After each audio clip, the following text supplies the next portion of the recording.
La fille de château de Lune et Malo. Chapitre 1. La rencontre.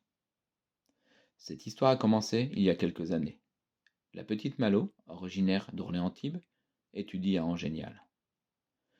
Petite dernière d'une famille soudée, Malo est une âme douce au caractère bien trempé. Plus tard, elle voudra aider les autres, ça c'est sûr. Le petit Lune, originaire de l'île de Saint-Bar, étudie aussi à Angénial. Naturellement aidant et social, il est présent sur tous les fronts. Guitariste professionnel, président des Gentils, aîné de la tribu Glinche et membre actif de Noctambule, un réseau de somnambules, funambules. Très rapidement, Lune et Malo se rencontrent, se plaisent, s'admirent, se font rire. Au bal de fin d'année, Lune lui demande d'être sa copine et Malo accepte. C'est parti mon kiki. Chapitre 2. Les aventures. Après quelques années d'amour à Angénial, dont la sœur de Malo, Bic, n'a pas loupé une miette, les deux rêveurs déménagent à Anne City. Bon, il faut le savoir, Anne City est une ville qui a la particularité d'avoir plus d'ânes que d'habitants. Ici, ils vivent quelques mois dans un beau château, très spacieux et bien chauffé. Madeleine aide les enfants, Luc aide les employés de chez Saumonlon, une entreprise d'équipement sportif pour saumon. Et puis fini Anne City. L'appel du Grand Nord se fait entendre. Ce sera à moitié à Nantourloupe et à moitié à René que les deux amoureux partiront et continueront d'aider les gens.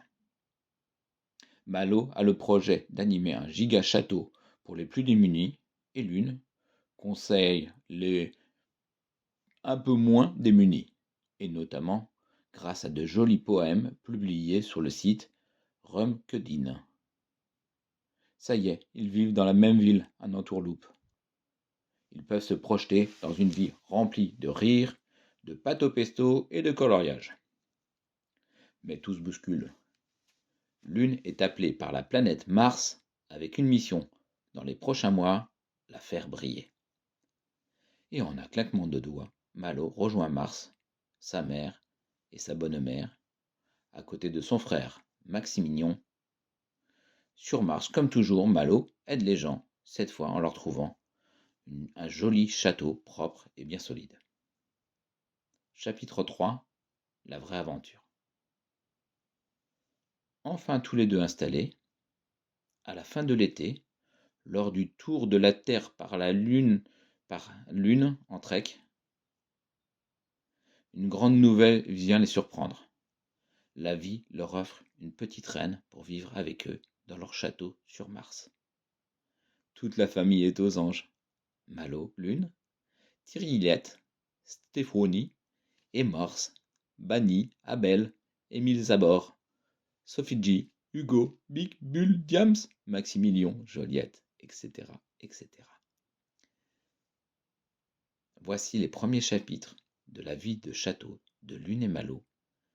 Vivement les prochaines aventures avec toi, petite reine.